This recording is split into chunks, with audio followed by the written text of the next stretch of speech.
In the mid-1890s, something magical was happening. Electricity was in its infancy. Inventors were creating new ways to use electricity. Wealth was accumulating in a group of industrialists. Entrepreneurs were busy bringing new products to those who could afford them.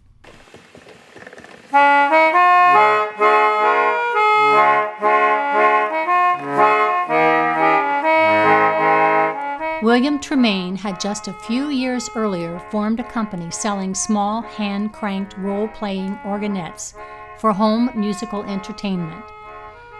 Along with his son Harry, he guided his company into a much larger enterprise. Recognizing that wealthy Americans were building extravagant mansion homes, he guided his fledgling Aeolian company to be the prime supplier of pipe organs built for the residents.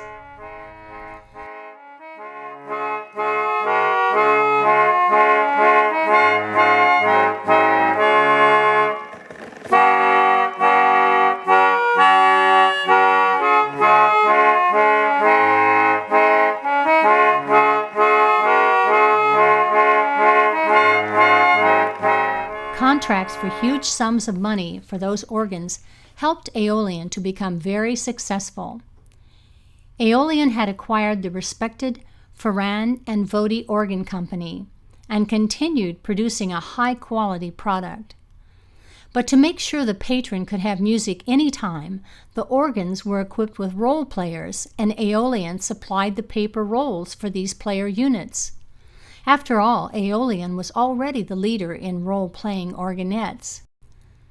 Aeolian's patrons were bankers, doctors, CEOs, railroad barons, merchants, and many others.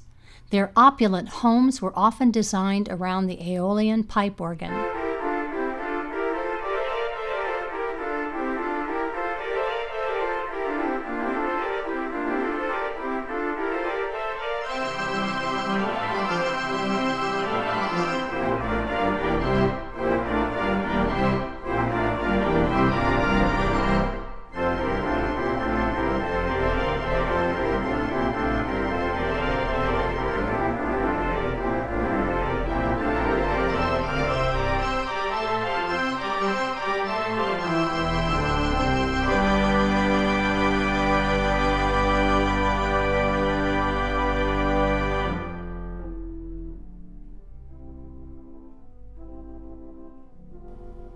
Jay Gould, wealthy railroad baron, died in 1892, leaving his Fifth Avenue house to his eldest daughter, Helen, so that she could continue to raise her younger siblings, a task she had started 3 years earlier when her mother died. Helen was left a trust worth about $12 million. After Helen fulfilled her duties to raise her younger siblings, she married Finley Shepard at age 45 in 1913. Shortly after she wed, she purchased 2 Aeolian organs. One was installed in the Fifth Avenue residence, and the other was installed in the country home at Tarrytown, New York. Now the era of the residence organ is fading from memory as these mansions are torn down. In 1944, Aeolian's Opus 1280, the organ purchased by Helen Gould Shepard, was sold to settle her estate. A few years later, the Gould House was razed to make room for a commercial building. Currently, the organ, first installed in 1914, resides here. Here is a short history of Opus 1280 after it left its original location. Johnston Stewart, an organ aficionado, had followed Aeolian organs since the early 1920s. He had become friends with Archer Gibson, who was the personal organist to many Aeolian patrons. Gibson allowed the much younger Johnston Stewart to drive him to his engagements at mansions where Gibson was performing as organist. In 1944, Gibson alerted Stewart that Opus 1280 was available as the estate of Helen Gould and her husband, Finley Shepard, was being closed. Through a series of maneuvers that included a Greek Orthodox church in Brooklyn, the organ became the property of Johnston Stewart. Adding a small addition to the Stewart home in Convent Station, New Jersey, the organ was installed there where it remained for 55 years. In 1998, 5 years after Johnston Stewart died, his widow, Margaret Stewart, sold the organ to Robert Taylor. Included in that sale were many things that Johnston Stewart had collected relating to Aeolian. All the roll catalogs published, many advertising brochures,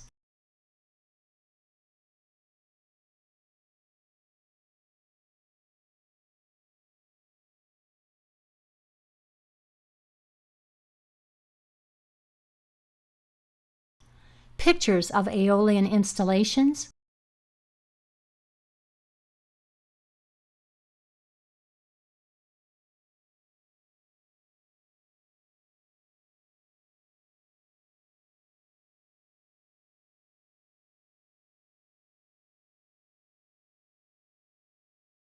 contracts for several organs, the memoirs of Archer Gibson, pictures of Archer Gibson, programs from Gibson concerts, and other documents were included.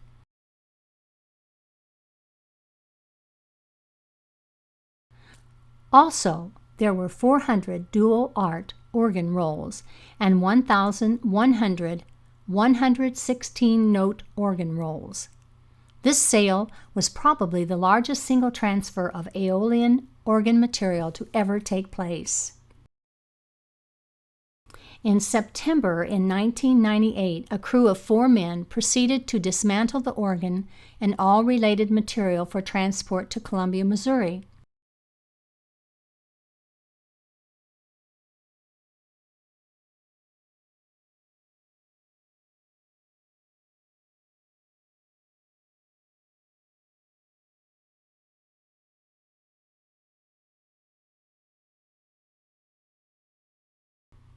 It remained in storage there until a new building was built to house it. Started in 2000, the building became usable in 2001.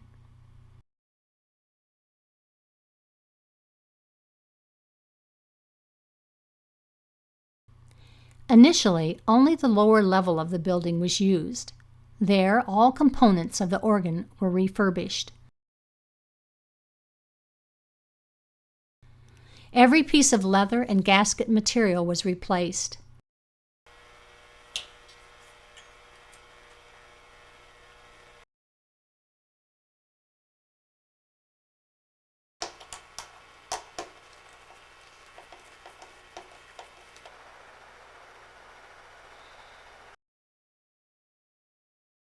The pipes were cleaned, the chest painted, and all screws were replaced.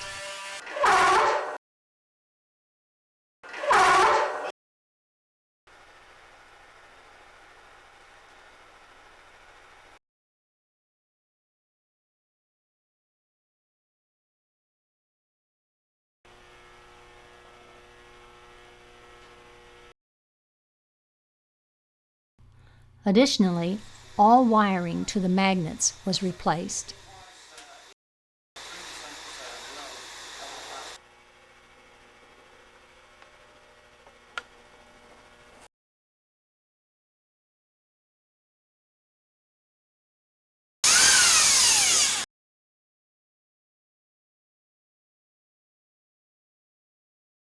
Two chambers of equal size were built.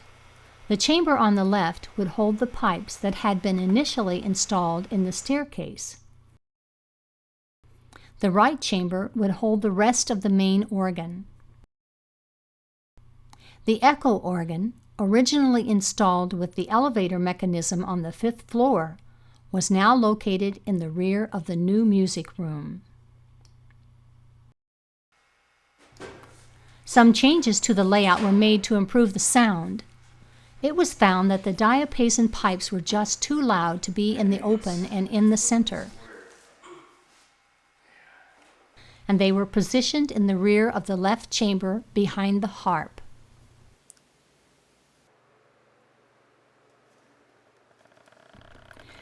As a matter of background, we must mention that two types of rolls were produced by Aeolian for their organs. Initially, only 116-note rolls were made. These rolls played notes on two organ manuals, or keyboards. The user was required to make stop changes as the roll played. Instructions were printed on the roll when a change was needed.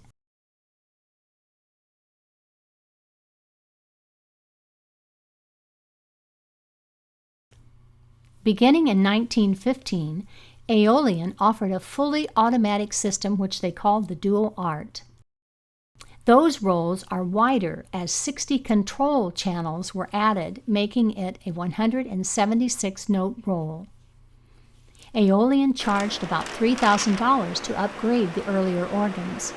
Usually, a freestanding cabinet was conveniently located which held the player. Sometimes the cabinet was built into the wall. Opus 1280 initially was not equipped to play the fully automatic dual art rolls, even though its pipe voices perfectly matched the dual art scheme. That changed in 1960 when a 10-roll dual art concertola was given to Johnston Stewart. This fully automatic player offered remote control. Any or all of the 10 rolls could be played by pressing a button.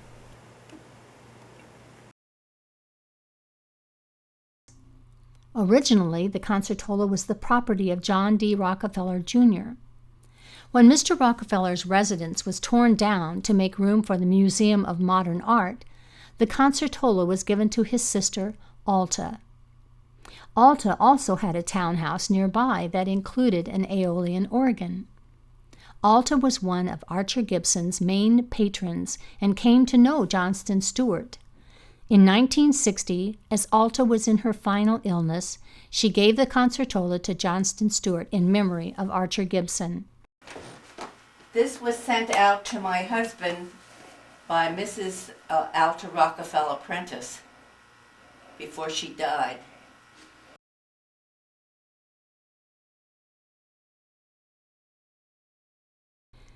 Now Opus 1280 can be played with the 116-note rolls that are played in the console spool box. Fully automatic dual art rolls play from the concertola. But the paper in these rolls, now over 90 years old, is becoming quite brittle. Rips and tears occur with frequency. To preserve these rolls, they have been copied into computer files using this equipment. Using modern MIDI electronics, the organ can now play these computer files while the paper rolls remain safe on the shelf.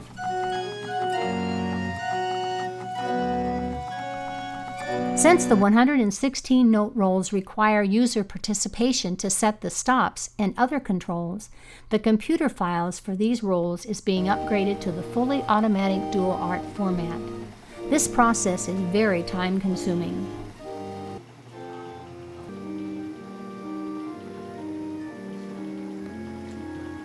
We should understand the nature of the instrument. Aeolians stressed that their organs were built specifically for the residents and were never intended to sound like church instruments. They were designed as orchestral organs with many imitative voices. The typical Aeolian has only the basic diapason stops, but many string and reed stops. The most imitative stop is Aeolian's famous free reed clarinet. The trumpets are not sassy and bright, but rather lush and robust. Since the instruments were intended for the home, most of the music on the rolls was not of a religious nature. Most of the music on the Aeolian rolls is what is called transcriptions. The music was not written specifically for the organ, and thus we hear an adaptation of that music. Opera music, symphonies, and other serious music were the foundation of the roll library. Richard Wagner, was by far the most popular composer in the roll library. But some important organists who recorded for Aeolian also used their own organ compositions. Several of these artists also studied with the best organists in the mid-1800s, and thus the Aeolian library is an important link to the past. Since other home entertainment devices were still underdeveloped, the role-playing pipe organ brought a form of music to the rich patrons that otherwise was not available. When I recite out my It was the ultimate in home entertainment. Aeolian took full advantage of that and delivered an extremely high-quality product and guaranteed that quality in writing. Patrons were convinced that they were buying the best and paid accordingly. Aeolian kept the cash flowing by offering numerous upgrades and enlargements. They also encouraged patrons to keep their instruments in top shape, and some in the New York area had contracts with Aeolian in which the organ was serviced once a week. The Aeolian sound is somewhat similar to a theater organ.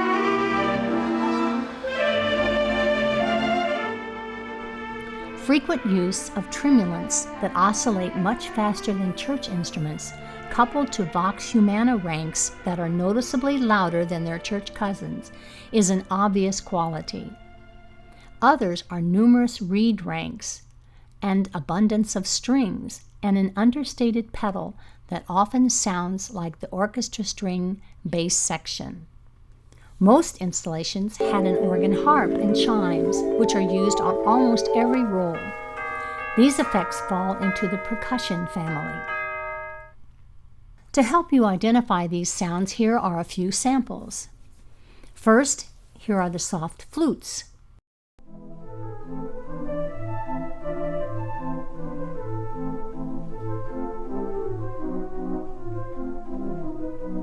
Next, trumpets offer a fanfare.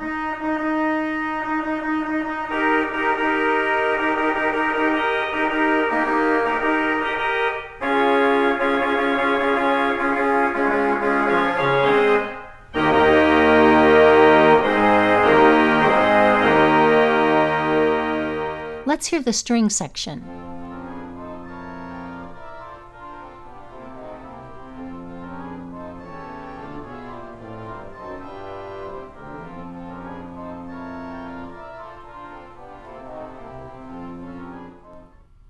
The famous free reed clarinet.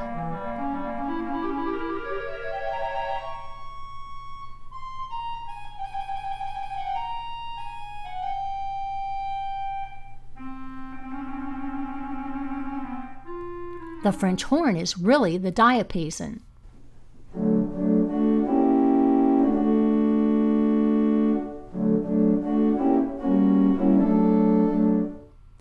This oboe could really charm a snake.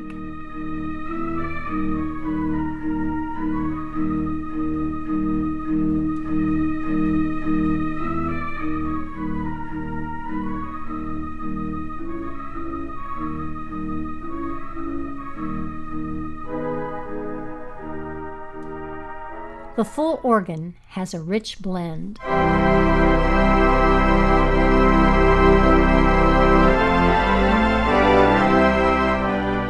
Aeolian organ Opus 1280 is played daily. Every time it comes to life, it celebrates the golden era of fabulous mansions in the early 20th century. Even though this period is now gone, the artistry of its music survives. Several other YouTube videos of this organ have been posted and more are planned. Aeolian's business model, their high-quality instruments, their skilled roll editors, and the superb artists who made those rolls brought forth a luxurious system of home entertainment that to this day has not been surpassed.